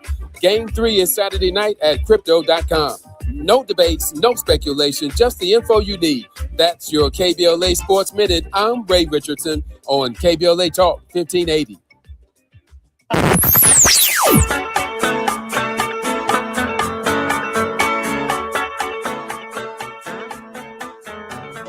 This is KBLA Talk 1580. Talk radio that's music to your ears. We're unapologetically progressive. KBLA Talk 1580. We've got a lot to talk about. I'm Reverend Gerald, the life coach. Is someone you love struggling with addiction and mental illness? Is improving your family's health important? Want to leave a legacy that your family can grow? Are you ready to enhance your perception of life experiences? Then wake up weekends at 7 a.m. with Urban Family Focus and get the wisdom, opportunity, resources, and motivation to live your best life. Join the conversation on Urban Family Focus Saturday and Sunday at 7 a.m. Unapologetically progressive. KBLA Talk 1580. We've got your black.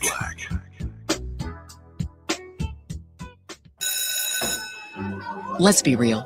For too long, too many of our students have sat in overcrowded classrooms in underfunded public schools. But as head of the San Diego School Board, Richard Barrera changed that. Under Barrera's leadership, student literacy rose from the state average all the way to #1 among major urban school districts. Barrera led the way for smaller classrooms and for teachers to be paid what they're worth. Barrera funded more counselors and mental health services, and community schools that teach real-world skills for future jobs. A community organizer who became an education leader to fight for our kids. The only candidate for state superintendent of public instruction. Backed by the 310,000 classroom educators of the California Teachers Association. Vote Democrat Richard Barrera for state superintendent. Ad paid for by California Teachers Association Independent Expenditure Committee, not authorized by a candidate or committee controlled by a candidate. The joint will be jumping. Ebony Repertory Theater, in association with Fig Street Films, brings you one of the most beloved musicals of all time. Tony Award winner, Ain't Misbehavin'. The soulful, swinging celebration of the music of Fats Waller. From the rollicking to the romantic, this show is pure magic, full of the songs that defined an era and the voices that'll make you forget everything else for a night. Foot-stomping, heart-stirring, unforgettable. Don't miss Ain't Misbehavin' at the Nate Holden Performing Arts Center, starring Lettucey, directed by Ren T. Brown. This is the night out you've been waiting for. Tickets are going fast, so don't wait. Grab yours now at ebonyrep.org or call the box office today at 323-964-9766. Ebony Repertory Theater, bringing the culture keeping the legacy alive. Ain't Misbehavin' runs May 21st through June 8th at the Nate Holden Performing Arts Center. Get your tickets now. Spring is showing up and showing out. Give your yard its own moment with limited time deals from Lowe's. Grab select 1.5-gallon annuals hanging baskets, 2 for only $15. Plus, we've got Miracle-Gro 0.75 cubic foot garden soil, 5 bags for just $10. A little dirt, a little color, and we are so back. Our best lineup is here at Lowe's. Valid 5/7 through 5/13. Selection varies by location. Excludes Alaska and Hawaii.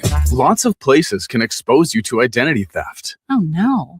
That's why LifeLock monitors hundreds of millions of data points a second for threats to your identity, which is way more than anyone can do on their own. If we find anything suspicious, like new loans or changes to your financial accounts, we alert you right away, all through text, phone, email, or the LifeLock app. Get the alerts that could make all the difference. Save up to 40% your first year with promo code NEWS at lifelock.com. Terms apply.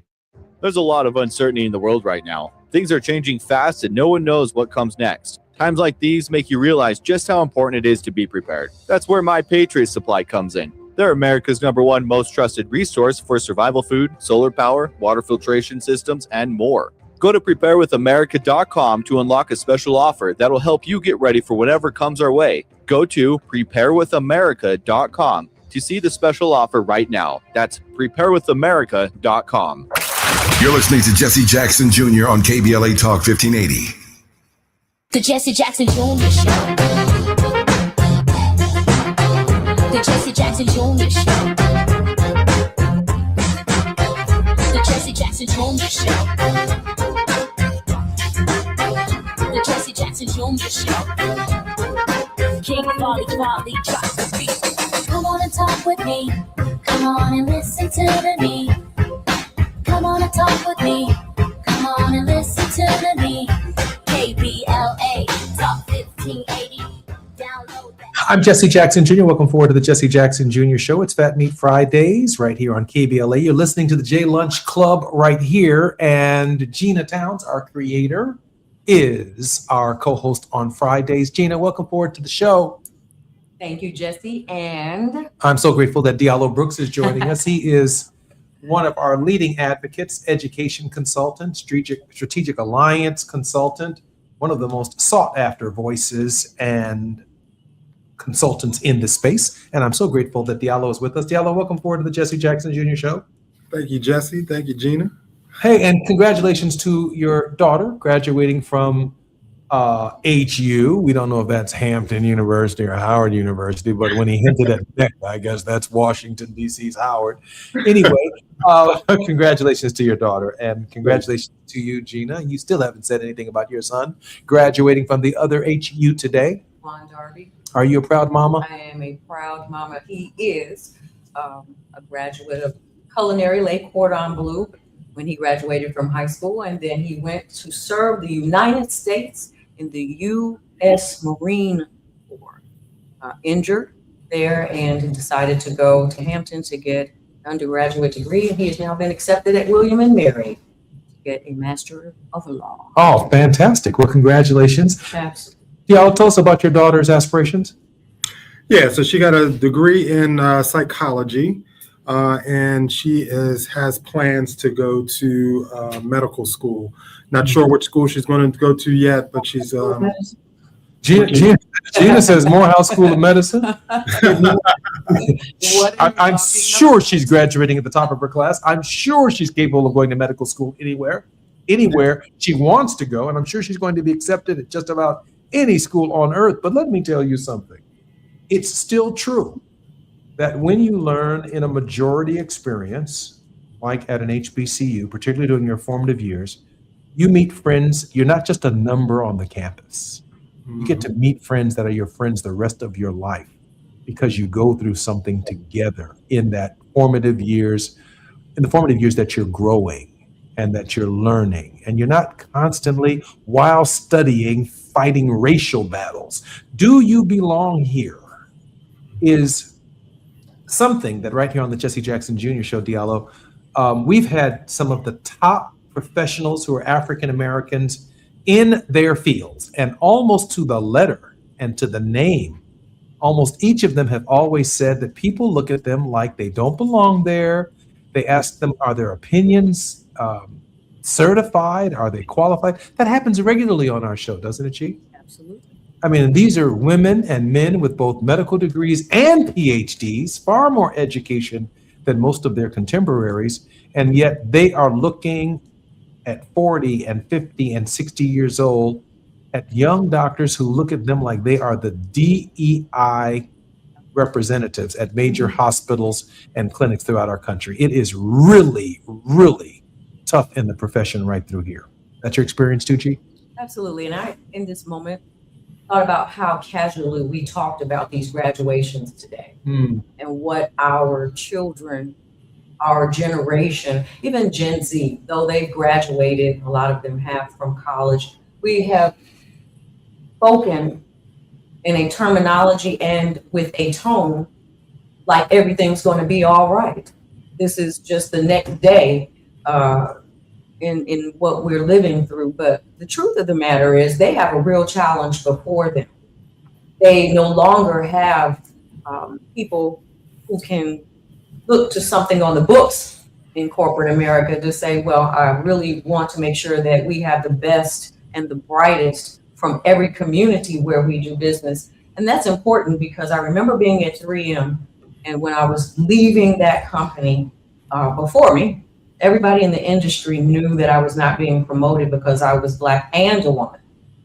And the chief legal counsel for my division asked me to go to lunch at 3M. And he was recruiting me. And I was like, wow, this guy is asking me to come and work for them.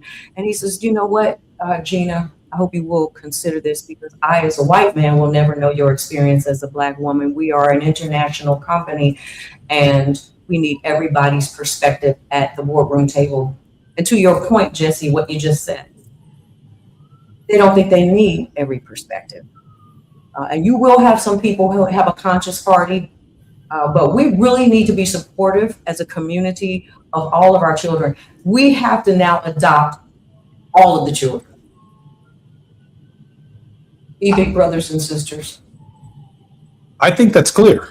I think that's clear. Diallo, mentorship is a big part of this game as we enter a new phase of Jim Crow. It definitely is. It's mentorship and it's continued education. Folks have to understand and draw a through line intergenerationally because our struggle is intergenerational. And younger folks have to understand that there are and have been generations that have gone through very, very difficult times and banded together, worked extremely hard to overcome and create better spaces for us. And cyclically, there emerge challenges that all of us have to face together. And we need to be very supportive of younger generations, making sure that they have the tools, but also stepping back and listening to them as well as they bring new ideas and new perspectives to this fight. And, I'm confident that our young people will step up. I know they have. I know the narrative is not always that. But I'm confident that in this moment, there's a realization that's happening in this country about how important politics, small p, is around, shaping the way we function in this country. Chief? Yeah, the way that we function has to be a little bit different. And I think that you can extract some of the old, some of the new, and come up with something that can work because there is something to be said about wisdom. There's something to be said about faith. There's something to be said about the humility that does sit down and listen one to another. And, we have to create those spaces. And Diallo, that's why we did it at Civic Vision Strategies. And you have your new book out called Bold, Quiet Warrior. It sounds like you've written something about yourself. Yeah, so I had the opportunity to write actually 2 books. It's a series. It's Bold Quiet Warrior Volume 1 and 2. The first one is really about my leadership journey and just connecting people to lean into their own leadership journey and who has supported them. And then the second one is really focused on Black men specifically in leadership positions, particularly within movement spaces and the need for Black men to be in civic movement spaces. You know, I'm particularly proud of Diallo because Brother Brooks, his mother worked at the Rainbow Coalition under the leadership of my father in, I want to say, the 80s, the 90s, right in that space. And I want to thank you for the work that you did in our office in the 2nd Congressional District, as well as your continued leadership and advocacy that matters. And I just want to say that these are very difficult times. I'm thinking in this moment that if I were a Negro and I was in Congress and I was backslapping all my colleagues, hey colleague, hey distinguished gentleman from this, knowing full well that I'm leaving Congress soon because of redistricting and that the Negro will probably be delivering more Phoenix-like speeches. This will be our temporary departure from the Congress of the United States, but one day we will rise again and we will return to the houses of representatives. That has got to be a difficult thing for people who've been backslapping and proud to be in certain places when the hammer falls on our representation. I'm Jesse Jackson Jr. More on KBLA Talk 1580 when we come forward. While you're stuck in traffic, we can at least bring you up to speed on the news of the day. You're listening to Jesse Jackson Jr. only on KBLA Talk 1580.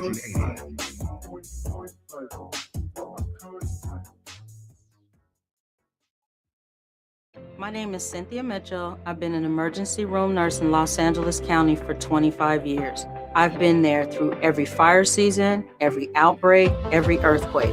Every time Los Angeles needed us, the doctors and nurses of Los Angeles County showed up. And right now, I'm seeing another disaster coming. Trump's cuts to Los Angeles County's healthcare system are a public health crisis in the making.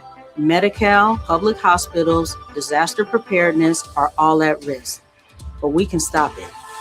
Measure ER fights back against these cuts. For a half a penny, we keep emergency rooms open, care within reach for working families, and doctors and nurses serving the communities we love. When you vote yes on Measure ER, you're not just voting for healthcare, you're voting for LA. Vote yes on Measure ER by June 2nd. Ad paid for by Yes on ER, Restore Healthcare for Angelenos, sponsored by St. John's Community Health and Health Justice Action Fund. Ad committee top funder, St. John's Community Health. Let's be real. For too long, too many of our students have sat in overcrowded classrooms in underfunded public schools. But as head of the San Diego School Board, Richard Barrera changed that. Under Barrera's leadership, student literacy rose from the state average all the way to #1 among major urban school districts. Barrera led the way for smaller classrooms and for teachers to be paid what they're worth. Barrera funded more counselors and mental health services, and community schools that teach real-world skills for future jobs. A community organizer who became an education leader to fight for our kids. The only candidate for state superintendent of public instruction, backed by the 310,000 classroom educators of the California Teachers Association. Vote Democrat Richard Barrera for state superintendent. Ad paid for by California Teachers Association Independent Expenditure Committee, not authorized by a candidate or committee controlled by a candidate. Did you know about 1 in 3 people with plaque psoriasis may also develop psoriatic arthritis, which causes joint pain, stiffness, and swelling? Does this sound like you? Listen to what it sounds like to be a million miles away. Tremfya, guselkumab, taken by injection, is a prescription medicine for adults with moderate to severe plaque psoriasis who may benefit from taking injections or pills or phototherapy, and for adults with active psoriatic arthritis. Serious allergic reactions and increased risk of infections and liver problems may occur. Before treatment, your doctor should check you for infections and tuberculosis. Tell your doctor if you have an infection, flu-like symptoms, or if you need a vaccine. Imagine being a million miles away. Explore what's possible. Ask your doctor about Tremfya. Visit Tremfya.com or call 1-800-526-7736. KBLA Talk 1580. We've got a lot to talk about. KBLA Talk 1580 joins you in standing for voting rights. The midterm election campaign season is here now. The 2028 presidential election is right around the corner. When We All Vote is a leading national nonpartisan initiative on a mission to change the culture around voting and to increase participation in each and every election by helping to close the race and age gap. Created by Michelle Obama, When We All Vote brings together individuals, institutions, brands, and organizations to register new voters across the country and advance civic education for the entire family and voters of every age to build an informed and engaged electorate for today and generations to come. When We All Vote empowers their supporters and volunteers to take action through voting, advocating for their rights, and holding their elected officials accountable. It's all in for 2026 and 2028. Please visit whenweallvote.org to stand up for your rights, voting rights. This is a community call to action from KBLA Talk 1580. KBLA Talk 1580. We've got a lot to talk about. KBLA Talk 1580, connecting you with services and solutions. The Michael's Daughter Foundation is dedicated to inspiring youth and resilience through storytelling, arts, filmmaking, and enrichment programs for youth and families in under-resourced communities and system-impacted individuals. The Michael's Daughter Foundation is a 501c3 nonprofit providing free and low-cost arts programs to youth and families from under-resourced communities, both system-impacted youth and those affected by the incarceration of a loved one. 1 in 43 children in America have a parent incarcerated. 70% of those children are expected to end up in prison. Through filmmaking, animation, theater, and writing, they help young people express themselves, build confidence, and imagine new possibilities. Beyond the arts, they offer financial literacy workshops, emergency support, and scholarships. Because thriving takes more than talent, it takes access. To learn more about the impact of Michael Daughters Foundation and how you can be a part of the movement, please visit their website, michaelsdaughterfoundation.com. This is a community call to action from KBLA Talk 1580. Do you owe $10,000 or more in credit card debt or personal loans? With credit card debt at all-time highs, Debt Relief Advocates is urgently notifying consumers of debt relief now being made available, designed to aid consumers with out-of-control credit card debt. Those who qualify and enroll for this relief program will only have to pay back a fraction of what they owe. This is not bankruptcy or a debt consolidation loan. This is a relief program that credit card companies would rather you not know about, as it ends your debt nightmare and saves you lots of money. Consumers owing at least $10,000 in credit card debt or personal loans can now take advantage of this debt relief as the cost of living skyrockets. Debt Relief Advocates has established a relief hotline for you to call to learn what debt reduction you may qualify for, so don't wait. For this free information, call the Relief Hotline at 800-515-4493, 800-515-4493, 800-515-4493.